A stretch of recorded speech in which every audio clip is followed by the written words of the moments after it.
El libro de los Números termina narrando una historia muy singular, la historia de la crónica de la lucha de 5 mujeres por una herencia.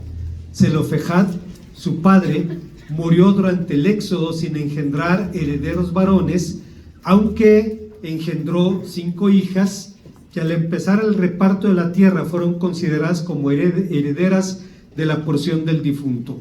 Pero las consecuencias de este reconocimiento podrían tener trascendencia incluso a nivel de la tribu de Manasés, pues si alguna de ellas se casaba con hombres de otra tribu, el patrimonio de Manasés sería traspasado a otro clan. Moisés y los ancianos de Israel escucharon el planteamiento de los jefes de la casa de Manasés y después de consultar al Señor, concluyeron que las mujeres podían casarse con quien quisiese, mientras sus esposos estuvieran o fueran parte de esa tribu. Así, de forma tácita, la ley de Moisés reconoció la igualdad del hombre y la mujer, al menos en este terreno, en el terreno del derecho a la herencia, a recibir y transmitir la heredad. Y ese es justamente el tema de nuestro texto. Pero si recordamos con cuidado, a la luz de la Biblia, heredad tiene también un sentido espiritual. Tiene también un matiz religioso, pues el pueblo tenía una heredad en los preceptos de la ley, como dice el Salmo 119, 111, y aunque Dios era considerado como la herencia, es decir, el bien más preciado de Israel, como dice Números 18:20 y Salmo 16:5, sin embargo, el padre tenía la responsabilidad de formar espiritualmente a sus hijos, comunicarle los valores que les harían permanecer en el temor, en el conocimiento y en el servicio del Señor. Felizmente, algunas familias judías tomaban muy en serio este deber, ocupándose de generación en generación en su cumplimiento. Y una de esas familias fue la de Timoteo de Listra, donde 2 mujeres heredaron 3 valores que fueron importantes en la formación de un siervo de Dios. Veamos cuáles son estos valores.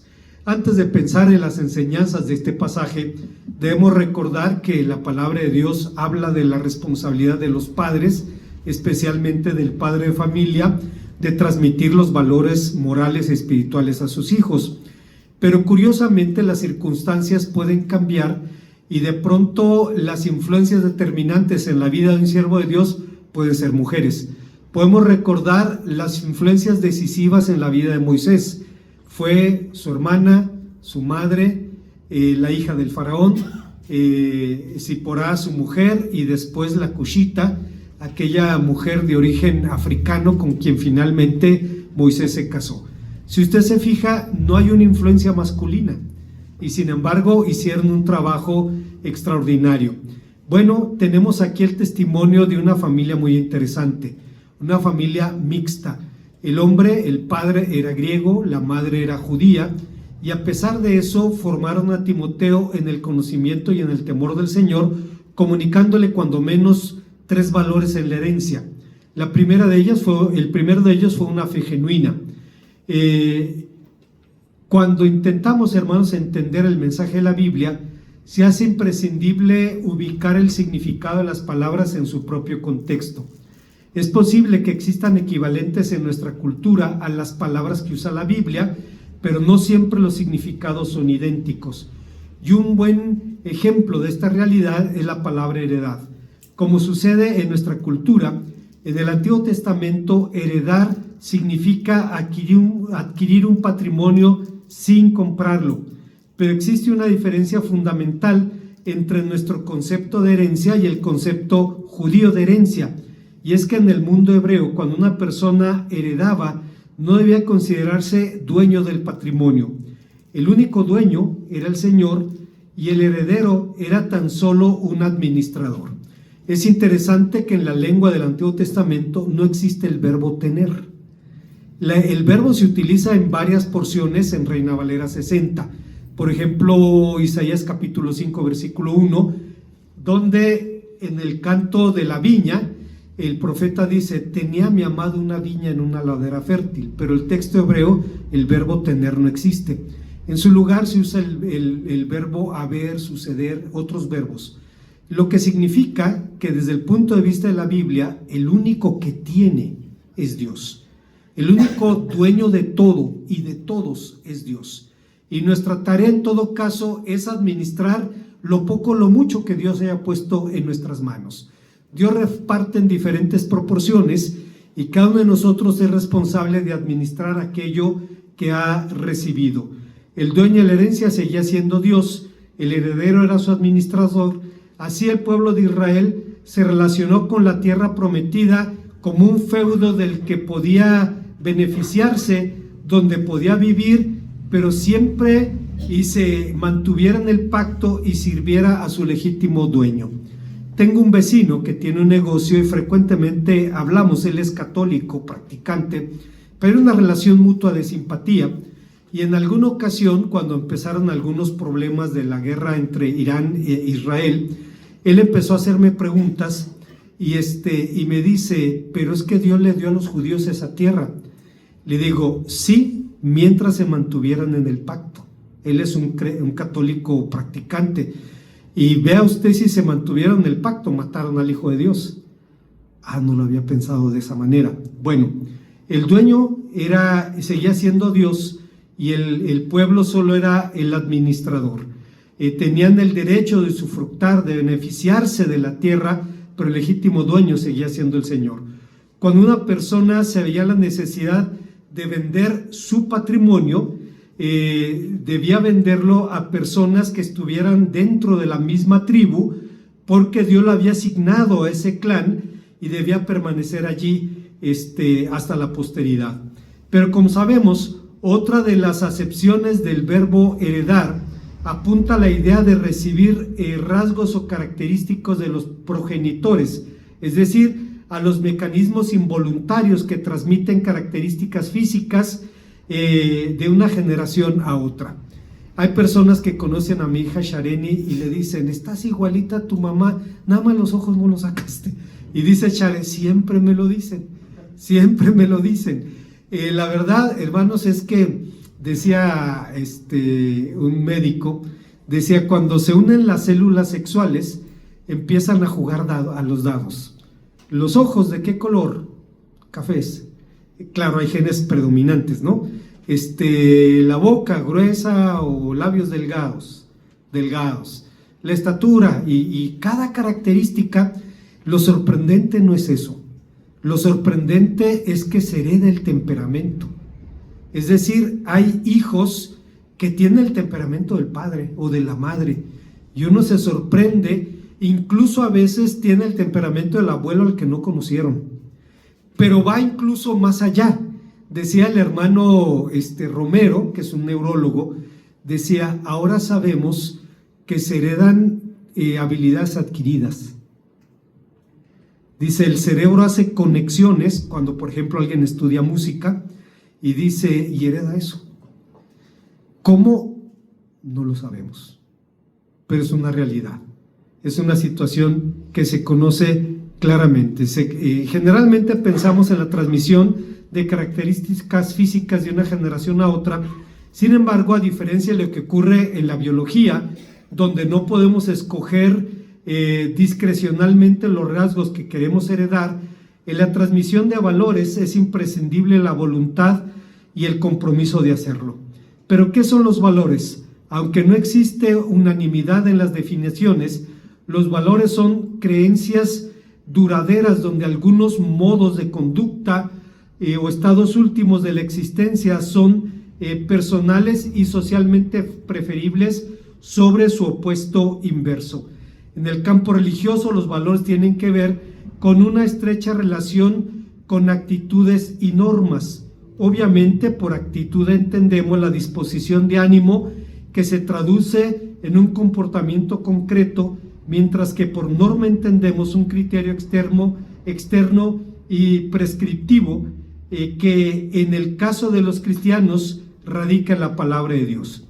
Pero regresando a nuestro texto, a nuestro asunto, sin lugar a dudas, el principal colaborador de Pablo, el más confiable y el más cercano de todos, fue un joven pastor llamado Timoteo. Pablo se refiere a él 17 veces en sus cartas, Timoteo era un joven cristiano nativo de la ciudad de Listra, a quien el apóstol llamaba verdadero hijo en la fe. Lo dice en la primera carta, capítulo 1, versículo 2, y cuya ausencia lo hacía sentirse solo. Tan estrecha esta relación entre ambos que Pablo podía hablar con él de los sentimientos o las emociones más íntimas. Recuerdo la anécdota de una mujer cristiana que murió y tenía una persona muy cercana que era afrodescendiente, y alguien le dio el pésame y le dijo: pues lo siento mucho, sé que eran muy amigas. Y dice: realmente no eran amigas, siempre las veía platicar. Dice: sí, pero nunca lloramos juntas. Cuando dos personas pueden llorar por lo mismo, entonces se hace un nexo inquebrantable. Y Pablo podía llorar, incluso comunicar los sentimientos profundos que les unían. Pablo dice a Timoteo: porque yo estoy listo para ser sacrificado y el tiempo de mi partida está cercano. He peleado la buena batalla, he acabado la carrera, he guardado la fe. Por lo demás me espera la corona de justicia que me dará el Señor juez justo en aquel día, pero no solo a mí, sino a todos los que aman su venida. Obviamente la base de esta relación fue una profunda identificación espiritual, lo que permitió que estos hombres de Dios hablaran el mismo idioma, ser de un mismo sentir, compartir una vida de servicio y compartir incluso una misma forma de muerte, la del martirio por la fe. Pero Pablo calificaba la fe de Timoteo de forma muy particular. Hablaba de una fe no fingida. En otras palabras, la fe de Timoteo era una fe legítima. ¿De qué estaba hablando concretamente el apóstol? Por fe entendemos varias cosas en el Nuevo Testamento. Por fe entendemos la respuesta que damos al llamado del Evangelio. Sabemos que tenemos que arrepentirnos y creer. Entendemos también la forma de vida de una persona cristiana, razón por la cual San Pablo decía en 1 Corintios 5:7, por fe andamos y no por vista. Entendemos también el cuerpo de verdades creídas por los cristianos, como en Hechos 6:7, donde Lucas dice: y muchos de los sacerdotes obedecían a la fe. Es obvio que Pablo se refería aquí a la fe no fingida, a la actitud de vida, a esa clase de fe de la que el autor del epístola a los Hebreos dice que es la certeza de lo que se espera y la convicción de lo que no se ve. En la antigüedad bíblica hubo hombres y mujeres que no tenían ninguna otra evidencia salvo la promesa de Dios, y sin embargo caminaron a la luz de ella, comprometiendo su vida, su fe, su esperanza en lo que Dios había dicho. Pudieron saludar y ver de lejos el cumplimiento de la promesa, esperando que finalmente Dios les diera esta recompensa. Y esto nos enfrenta, hermanos, a una paradoja de la vida cristiana. Juan Calvino comentaba justamente este capítulo en la carta a los Hebreos y decía: se nos promete la vida eterna, pero se nos promete a nosotros los muertos. Se nos habla de una bienaventuranza inefable y solo estamos rodeados de podredumbre. Se nos llama justos y el pecado habita en nosotros. Se nos promete sobreabundancia de toda clase de bienes y solo somos ricos en hambre y en sed. Se nos llama santos y estamos rodeados de corrupción. ¿Qué sería de nosotros si no nos apoyásemos en la esperanza? Lo que Juan Calvino estaba diciendo es que la fe es el motivo de la esperanza y ambas se retroalimentan, permitiendo que el hombre de fe pueda caminar al encuentro del cumplimiento de la promesa. La genuina fe de Timoteo, que heredó de su madre y de su abuela, lo llevó a regular el curso de su vida por la palabra de Dios, incluso cuando ese curso lo llevó al propio martirio. Obviamente una fe así no se aprende en el pizarrón de la escuela dominical o en el sermón o en el curso o un curso de discipulado. Es una actitud de vida que se comparte con el ejemplo y crece en el seguimiento y la imitación de Jesucristo. ¿Cuántos creyentes han dado testimonio de la influencia decisiva que recibieron de una madre o de una abuela, de quienes aprendieron lo que significa creer y confiar plenamente más allá de la evidencia tangible? Perdón, hermano Sergio, voy a hablar de su mamá. La hermana Mari Carmen dice: cuando yo conocí a mi esposo más de cerca, dice, era muy diferente a todos los jóvenes que yo conocía. Aparte que era el galán del grupo, ¿no? Dice, pero era diferente. Dice, y eso me sacudió. Dice, pero cuando conocí a mi suegra, dice, ella me remató. Era una mujer parapléjica, movía del cuello hacia arriba. Dice, y cuando le preguntabas por sus males, decía, no vamos a hablar de achaques, vamos a hablar de las cosas buenas de la vida. Decía mi hermana Adi, creo, decía, yo conocí a la hermana y no me di cuenta que estaba parapléjica. Estaba sentada en la banca platicando con medio mundo y dice, nunca me di cuenta que esa era su situación. Ser una mujer que a pesar de su condición física vivía plenamente porque era una mujer de fe. Una mujer que pudo formar a su hijo, alcanzar a la nuera, ser testimonio para sus nietos y ver cómo de generación en generación la fe no fingida es una herencia gloriosa. Hay una segunda enseñanza que encontramos en el pasaje. El texto nos enseña que Timoteo heredó de su madre y de su abuela el conocimiento de la palabra de Dios. Pablo recordó a Timoteo el segundo valor de su herencia familiar, el conocimiento de la palabra de Dios. En su segunda carta, capítulo 3, de los versículos 15 al 17, Pablo le dice que desde la niñez has sabido las sagradas escrituras que te pueden hacer sabio para la salvación que es en Cristo Jesús.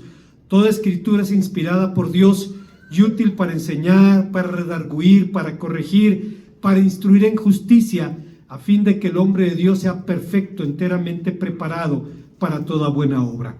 Como sabemos, uno de los deberes piadosos de los padres judíos era y sigue siendo transmitir a sus hijos el conocimiento de la palabra de Dios. Pero es una experiencia vivencial.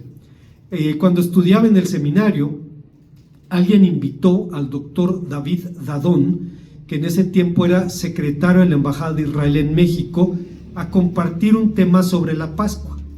Él llegó, un hombre bajito, de origen francés, tenía 3 doctorados, hablaba 5 idiomas, un hombre increíble. Después fue embajador en México y luego creo que en Chile, no sé ahora dónde esté.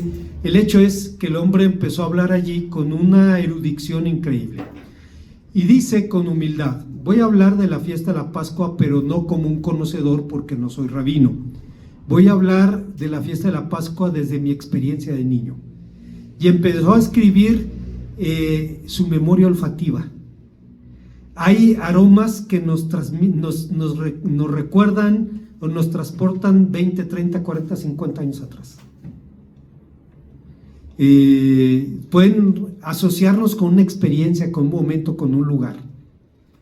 Y decía, empezó a hablar de una ceremonia que forma parte de la Pascua, que le llaman la búsqueda del Hametz, la búsqueda de la levadura. Cortan un pedazo de pan con levadura en muchos pedacitos, los hijos lo esconden donde menos se puede uno imaginar, y al otro día, en la noche, o ese día en la noche, con una lámpara empiezan a revisar toda la casa para recoger todo el pan con levadura. Hay que eliminarlo porque la ley de Moisés lo dice. Al siguiente día es día de limpieza. Se limpia la casa, se sacuden los libros porque tal vez la persona estaba comiendo una galleta cuando estaba leyendo un libro, cayó una migaja y es necesario limpiar. Y empezó a describir todas estas vivencias con aromas, con colores, con sabores, y decía, no puedo hablar como un experto, pero puedo hablar como un creyente, como un practicante. Entonces entendemos una de las razones del integrismo judío, porque todo tiene que ver con la fe. Para que se dé usted una idea, ser judío tiene que ver con qué pie te bajas de la cama. Ser judío tiene que ver con qué brazo metes primero a la camisa. Ser judío tiene que ver con que si en sábado usas un pin que pesa más de 2 lágrimas, estás quebrantando el día de reposo. Todo está codificado y lleva prácticas increíbles. En las sinagogas, los cantores deben ser judíos, pero en sábado el pianista no, porque cantar no es un trabajo, es un deber religioso. Tocar sí es un trabajo. Entonces, el pianista puede ser cristiano o ateo, no está quebrantando la ley en la que no está.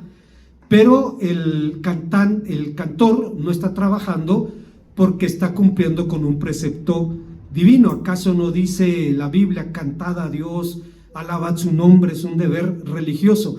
Norma prácticamente todos los aspectos de la vida, y esto hace particularmente difícil que un judío realmente pueda convertirse, aunque está ocurriendo en este tiempo. Uno de los deberes piadosos de los padres sigue siendo formar a sus hijos en la palabra de Dios.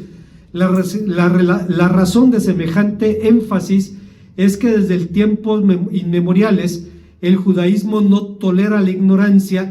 Para el judío es imperativo el estudio, la adquisición de conocimientos, especialmente el conocimiento de la palabra de Dios, pero los judíos son la minoría étnica con más premios Nobel en la historia del mundo, porque el estudio es importante para ellos. No es una opción, es un deber religioso, es un precepto divino. Es importante recordar, sin embargo, que el padre de Timoteo era griego, dice Hechos 15:10, y aunque fue educado por una madre y una abuela judías, evidentemente ellas tomaban muy en serio aquel mandamiento de instruye al niño en su carrera, y aun cuando fuere viejo no se apartará de él. ¿Por qué era, o mejor dicho, por qué es tan importante el conocimiento de la palabra de Dios? Es importante porque primero nos guía a la salvación. La palabra de Dios da testimonio de nuestra condición de perdición, el pecado, de nuestro pecado y nuestra necesidad de amor y redención. Y da testimonio de la forma como Dios ha respondido a esa necesidad por medio de su Hijo Jesucristo. Si usted cree que la revelación es un libro, es un buen candidato para ser musulmán. La revelación máxima de Dios es una persona, es Jesucristo. Y el libro da testimonio de él. ¿O no dijo acaso el Señor Jesucristo: escudriñad las Escrituras, porque a vosotros os parece que en ellas tenéis la vida eterna, pero ellas dan testimonio de mí? Cuando alguien va a la Biblia, va a encontrar a Cristo allí, en rituales, en ceremonias, en promesas, en profecías, en figuras, en libros inesperados. El libro de Ruth, un librito de 3 hojas, parece una historia rosa, una novelita rosa, y sin embargo ahí está el Goel, el Redentor. El Goel, el Redentor, tenía que ser de la misma familia, tenía que tener recursos para redimir y debía tener la voluntad de redimir, y Cristo lo ha hecho por nosotros. Otro aspecto del valor del conocimiento de la Escritura radica en su poder para llevar a los hombres al conocimiento de Cristo, a una senda recta. Las Escrituras son imprescindibles para corregir, nos ayudan a evaluar cualquier idea, cualquier filosofía, cualquier doctrina, cualquier práctica, a la luz de una verdad absoluta. Trágicamente hoy día existen voces que discuten el Evangelio, que confrontan a los hombres con sus maldades. Tan pronto, decía un evangelista norteamericano, un televangelista, Schultz se apellida, tan pronto como una persona cree que es un pecador indigno, es dudoso que puede recibir las gracias salvadoras de Dios que ofrece en Cristo. Le pido perdón a Dios por este pensamiento, pero no me extraña que haya muerto de cáncer en la boca este individuo. En otras palabras, decía que no debemos decirle a la gente que es pecadora, porque eso daña su autoestima. Y decía John MacArthur, sí, eso significa mandar multitudes al infierno con la autoestima bien elevada. Dice, ¿cómo vas a poder reconocer el amor de Dios si no reconoces tu condición miserable? Se lo dice al no creyente, se lo dice al creyente. A una de las iglesias de Apocalipsis le dice: tú dices, soy rico, me he enriquecido, no tengo necesidad de nada, y no sabes que eres un miserable, desventurado, pobre, ciego y desnudo. Te invito para que compres colirio y te vistas para cubrir tu desnudez. De esa manera significa mandar a la gente al infierno, pero con la autoestima bien elevada. Esto significa que el conocimiento de la palabra de Dios nunca es un fin en sí mismo. No tiene como propósito generar soberbia en el creyente, sino una vida de servicio a Dios y al prójimo. La palabra de Dios ayuda al cristiano a ser útil a Dios, a ser útil al prójimo y a ser útil a sí mismo, porque en este mundo hay personas que ni le sirven a Dios, ni le sirven al prójimo, ni se sirven siquiera a ellos mismos. Hay una tercera y última idea en este pasaje. Timoteo habla también finalmente de la herencia que recibió de su abuela y su madre, de un testimonio de congruencia. El libro de los Hechos da fe de la buena reputación de Timoteo entre los hermanos de las iglesias en Listra y en Iconio, aún antes de que conociera a Pablo. Esto es interesante, hermanos, porque hay personas que tienen buena fama antes de ser conocidas. En los próximos meses, en noviembre, va a estar con nosotros el pastor Noé Palacios, un pastor joven, soltero, de Monterrey, un hombre de Dios. Yo lo respeto mucho, lo conocí más jovencito, y siempre he visto en él un testimonio de congruencia, y todos sabíamos que un día iba a llegar al pastorado.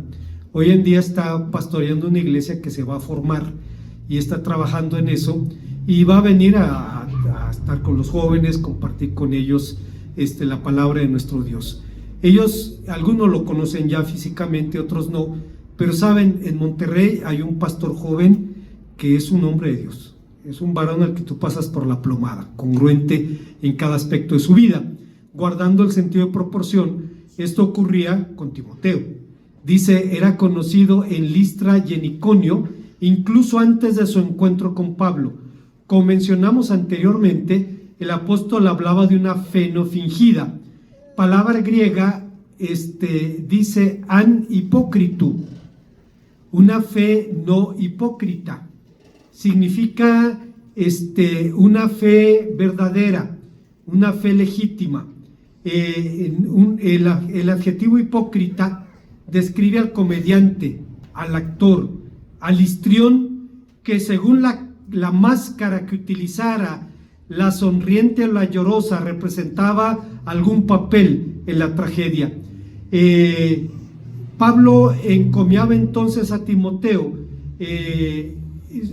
reconocía su fe auténtica, su fe verdadera, la fe de quien no necesita ni tampoco quiere convencer a nadie de nada. Una fe no fingida nunca busca un fin posterior, simplemente emana de la comunión con Dios y es la expresión de una relación viva que echa raíces en el corazón y se expresa en una manera de vivir.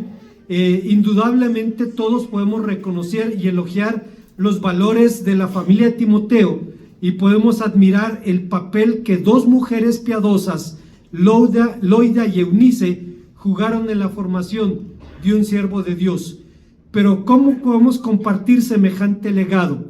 Es necesario, hermanos, hacernos esta pregunta, porque como sabemos, la palabra de Dios no nos fue entregada para ser admirada o para motivarnos un gozo estético al leerla, sino para servir como fuente de estímulo e instrucción, porque las cosas que se escribieron antes, decía San Pablo, para vuestra edificación se escribieron, a fin de que por la exhortación y consolación de la Escritura tengamos esperanza. ¿Cómo podemos entonces entregar un legado semejante? Primeramente entendiendo que nadie puede dar lo que no tiene.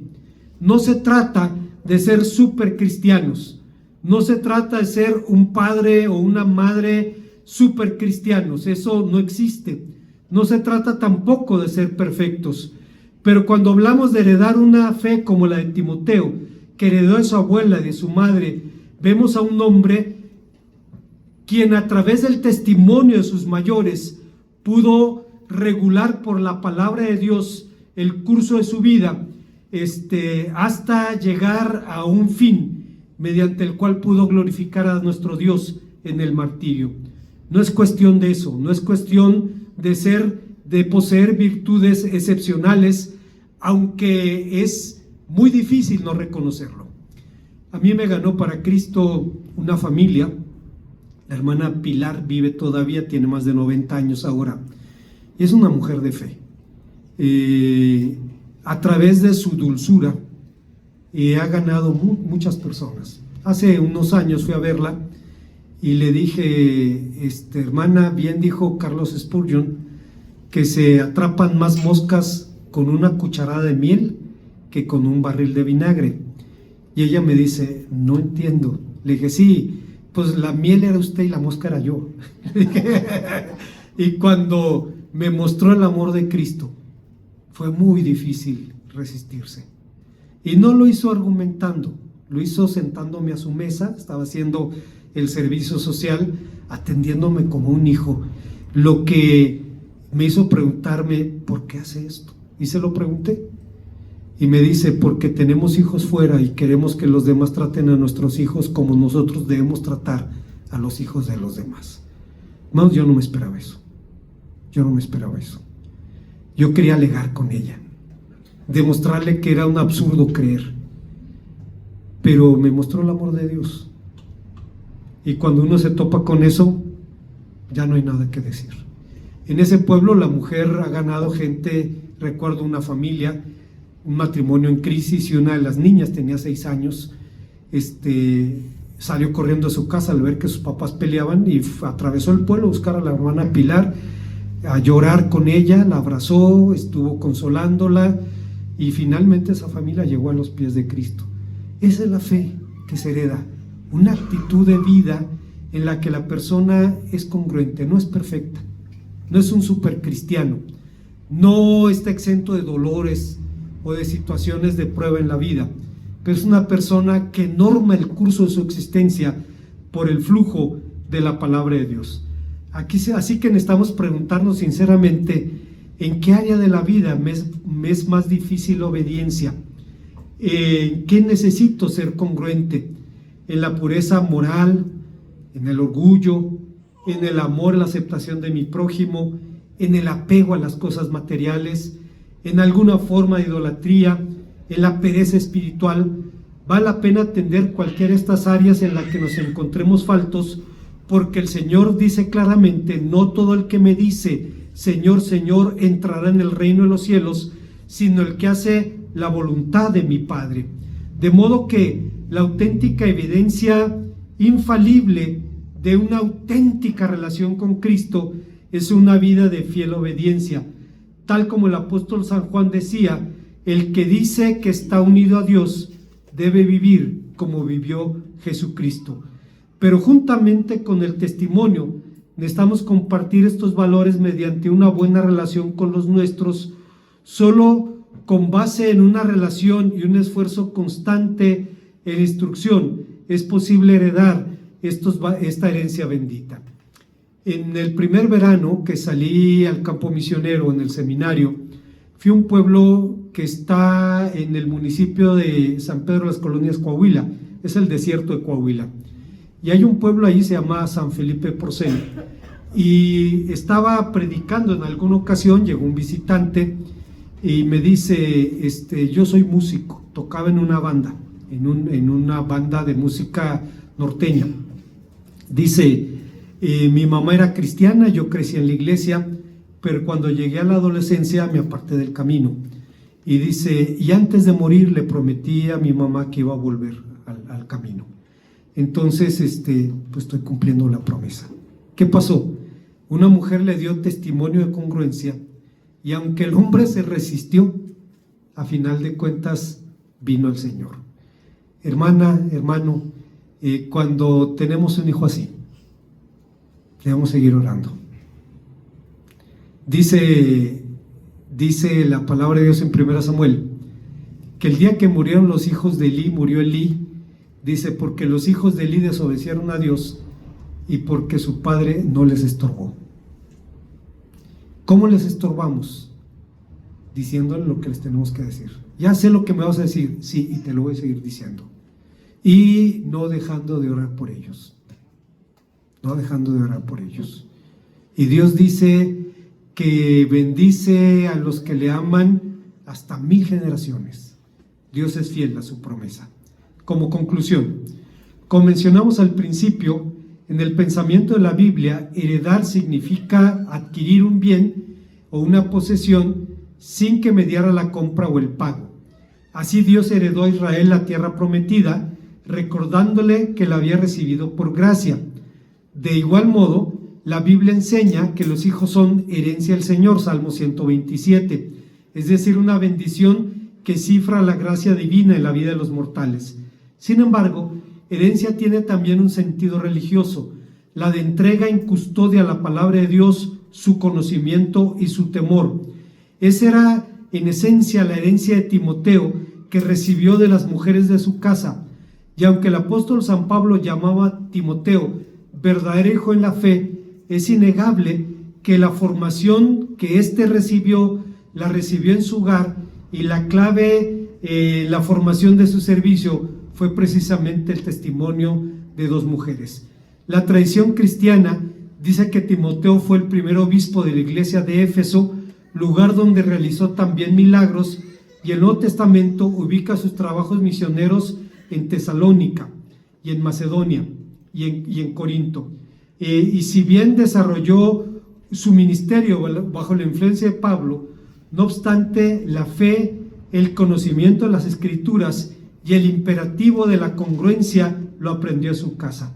Una vez más, en el judaísmo se considera que uno de los deberes más importantes de un padre es educar a sus hijos. Era la instrucción religiosa y enseñarlos también a trabajar. La base de la educación era el respeto y la veneración hacia la autoridad paterna, pero el objeto principal era el temor de Dios, como suma de toda la sabiduría. De hecho, el Salmo 119:10 nos enseña eso. Sintomáticamente, el nombre Timotheos significa temeroso de Dios. Así que Loida y Eunice hicieron bien la tarea. Ciertamente poseemos muy escasa información de esta familia, pero de sus resultados podemos deducir que además de recibir una buena instrucción y un buen testimonio de su madre y de su abuela, Timoteo mantenía también con ellas una buena relación. De tal modo, los padres necesitamos comunicar valores en base a una buena relación.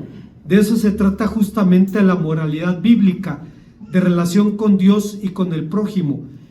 Así que solo podemos compartir la verdad en medio de relaciones honestas y significativas. Y por esa razón, George McDowell dice: el simple hecho de ocupar una posición de autoridad como padre, madre, pastor, maestro, no es en absoluto garantía de poder enseñar eficazmente al joven a distinguir entre lo bueno y lo malo. Cuando intentamos establecer reglas sin establecer primero una relación real con los hijos, el resultado natural es la rebeldía. Yo recuerdo, hermanos, hace muchos años, la hermana Ciela García, que ahora está con el Señor, en alguna ocasión fue nombrada para ser profesora de un grupo de adolescentes en la iglesia.